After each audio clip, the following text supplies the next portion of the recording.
Hello and welcome. You are watching a video on my DPS Rogue spec. Now this spec is a great leveling spec if you want to play a rogue and don't want to use a pet. Now, unlike my Invincible Mage spec, I expect this spec will hold up well both in Warfronts and endgame PvE content, although I cannot vouch for that at this time. The idea behind this spec is to kill things at an unbelievably fast pace. And I gotta tell you, I've got a level 50 mage, and I've worked on a pyromancer build, and I've seen nothing that can top this spec for all-out damage. When I join a public group for rifts, it becomes clear that the only people doing even close to the same single target damage that I do are at least 5 levels higher than me. Now, if you want to kill things fast, this is the spec to do it. I can also say that for me, I've had more fun with this build than any other build I've played, and I've played quite a few. The trade-off is that I die more often with this spec than some other soloing specs since it has very little defense. It's easy to fight 2 mobs, but when I get a 3rd mob added in the middle of a fight, it can cause problems. I also have to make certain that I have a large supply of beverages when I go anywhere. I will be drinking a lot.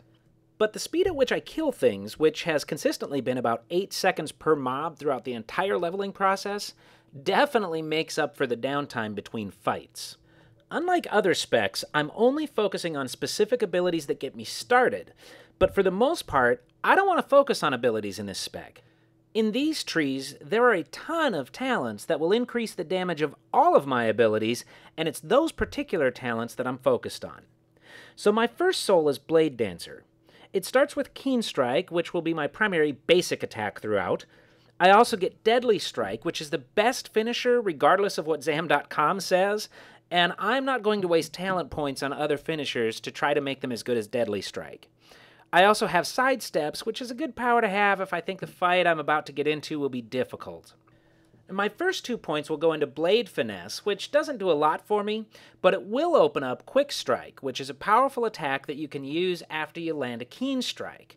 So now I'm spamming Keen Strike, Quick Strike, Keen Strike, Quick Strike, Keen Strike. Yeah, say that 5 times fast. And Deadly Strike when I have 5 combo points. Now if you try this build and it is not your first character in Rift, you'll probably already notice that bladedancer just by itself is killing things pretty quickly. At level 3, I get my second soul and I take Assassin. Now this gives me Savage Strike, which I disregard, but it also gives me Virulent Poison, which is essentially a 1-hour damage buff. I'm putting both of my level 3 points plus my level 4 and 5 points into Ruthlessness, which increases my crit hit chance. My 2 points at level 3 open Final Blow, which I'll disregard. My level 5 point will open up Stealth, which allows me to sneak up to or around opponents, and Assassinate, which I use from Stealth to do massive damage, and it also gives me 2 combo points. Now at level 5, I get my 3rd soul and I take Nightblade. This gives me Fiery Spike, which is a ranged attack that will be superior for pulling mobs to any ranged weapon. It does damage over time that stacks up to 3 times on my opponent, so if I open from range against a mob that does melee damage, I can get all 3 stacks on the opponent before he gets to within my melee range, and it gives me combo points. I'll be disregarding Primal Strike and Blazing Strike. My first level 6 point goes to Ruthlessness, and my second goes to Puncture. Puncture is a nasty attack that also grants 2 combo points. Now my rotation starts with Assassinate, Puncture, Keen Strike, Deadly Strike, and with those 4 hits, my opponent is probably more than half dead already. Now I've also opened up Incapacitate, which lasts for 45 seconds and does not take me out of stealth, so I no longer have to worry about taking on 2 mobs at once. At this point, I'm just level 6. But I already have all the primary attack abilities that I'll be using for a long time, making this build a very easy one to get good at quickly. My next 3 points go to Cloak and Dagger. Since I open almost every fight with Assassinate, this pretty much increases my damage by 15% all the time. Let the mowing down of mobs commence. Now this also opens up Lethal Poison, which is a crit hit buff, which I'll be using for the next couple of levels. My second level 9 point goes to Blazing Fury. This talent increases the damage of combo point generating abilities by 3% per point, which is huge considering that most of what you're using is combo point generating abilities. Now, I've not done the theory crafting required to determine whether Murderous Intent or Serrated Blades will do more damage over the long haul, but they are both great options. So for my level 10 talent, I'm going to guess and take a point in Murderous Intent. Right now, what I really need is to open up Silent Footsteps, which does nothing for my damage, but increases movement speed while stealth, which will make the leveling process that much quicker. I'm putting my level 11 and my first level 12 talents here. I've now opened up 3 new abilities. Elusiveness, which I make sure to use if I really need to avoid being spotted in stealth. Expose Weakness, which is a debuff on your opponent that adds a lot of DPS. Now this talent does not draw aggro either, or remove you from stealth, so it's a must to hit mobs with before a fight. And Malicious Strike, which reduces movement speed of the opponent, but for the most part, I won't be using this. My next 4 points go to Blazing Fury, which also opens up a couple of powers that I'm disregarding. I put my second level 15 point into Coup de Grace, which increases the damage of my finishers, but more importantly, this gives me Hellfire Blades, which is a 1-hour damage buff that replaces lethal poison. I'm putting my next 3 points into Blade Finesse, not because it's particularly great, but because what comes next is. Oh, and by the way, this also opened up Twin Strike, which hits 2 opponents at once. Now, I do use Twin Strike, but it really isn't very effective and could be easily disregarded in favor of just focusing on one opponent at a time.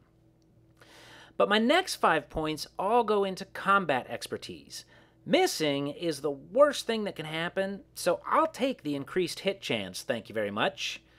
Now this has opened up Combat Pose, which is a 1-hour dexterity buff that can be used along with both of my weapon buffs. So, again, I'm just adding more and more DPS goodness to this build. Now at this point I'm level 21, and the damage I'm dealing is absolutely outrageous.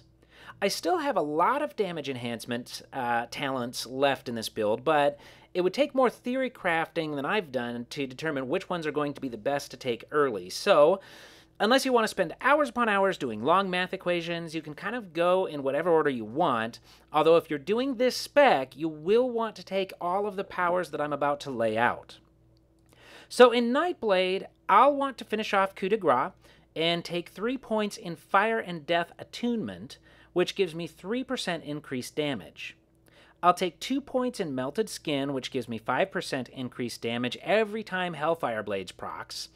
I'll also take a point in Unstable State, which increases non-physical damage, which is not really a big deal, but what is a slightly bigger deal is that I've opened up Fiery Chains, which does decent AoE damage when needed.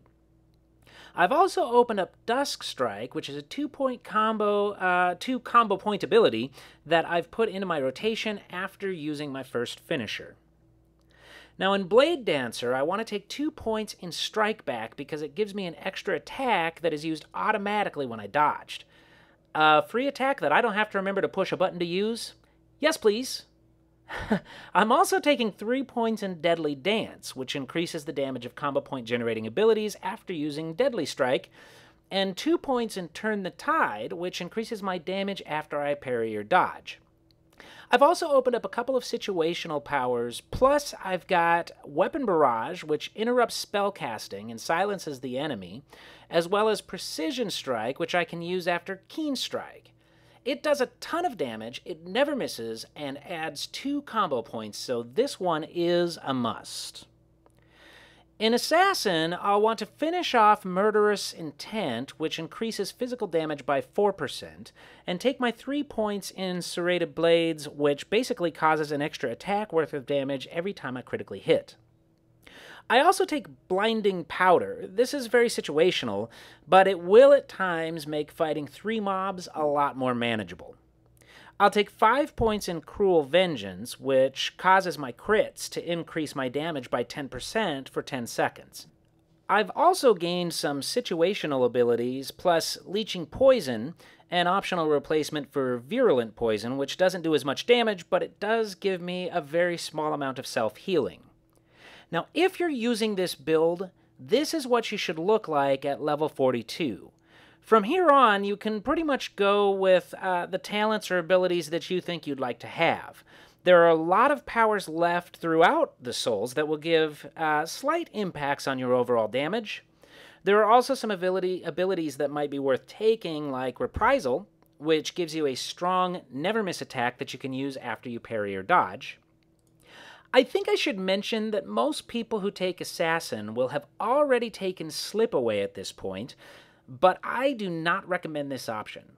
Slip Away is the ability that allows you to stealth out of combat, plus it makes you immune to damage for 3 seconds, removes snares and roots, and allows you to hit your opponent with stealth-only abilities again.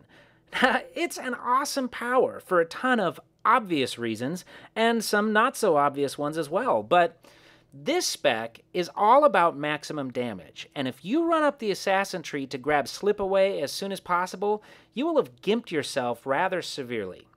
So for me, at this point, I'm level 42, and whether or not I even take Slip Away at all isn't probably going to make much difference. Assuming, though, that you choose to follow this build and you decide you want Slip Away, here's what I'd recommend at this point. 1 point in improved stealth.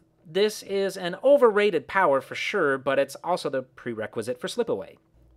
2 points in Subterfuge, which increases the damage of Assassinate, Paralyzing Strike, and Jagged Strike, and 2 points in Advanced Flanking, which gives you an increased chance to crit. 3 points in Poison Mastery, and finally your point in Slip Away. Now this gets you there by level 48, so you'll at least have 2 levels and, a couple hundred quests that you can enjoy this with. Plus you've given yourself quite a bit more damage in the process. So that's it for my DPS Rogue spec. If you use this spec, I promise you will not be disappointed with the extreme amount of damage you'll be able to dish out. Feel free to leave comments or ask questions, and don't forget to subscribe to my channel. Thank you very much for watching, and have a great day.